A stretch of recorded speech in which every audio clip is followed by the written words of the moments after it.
Мен сияқты соттардан, құзырлы органдардан, тіпті полициялардан шындық іздеп жүрген жандар ешқашан олардың беттеріңізге күліп қарап, істеріңізді тындырып беремін деген сөздеріне алданбаңыздар. Шағым түсірдіңіздер ме, соңына дейін барыңыздар. Мен өзім барлық адамды өзім сияқты қабылдағанның кесірінен ісім осы күнге дейін созылып келе жатыр. Менің мәселем бойынша тіпті сот болмау керек. Бабакова бұл сотты бастамас бұрын сот арқылы өзінің туыстығын дәлелдеп келу керек еді. Бірақ бұл этаптан өте алмайтын болғаннан кейін өзінің жымысқы ойын құзырлы органның қызметкерлері және мемлекеттік қызметкерлер арқылы іске асырып отыр. Жоғарғы соттың өзі менің барлық дәлелдерімді көріп тұрса да, судья Жақсыбергенов маған 2 рет мынандай не баптары көрсетілмеген, не себеп салдары көрсетілмеген жауап қайтарып отыр.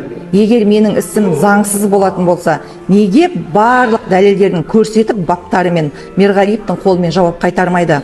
Демек, менің арызым Мерғалиевке жетпей жатыр. Осындай пәленің барлығын жасайтын, төменде отырған шашал десе басалатын жүгіртектер деп ойлаймын. Оған дәлел Бабакованың адвокаты Венера Тапаева.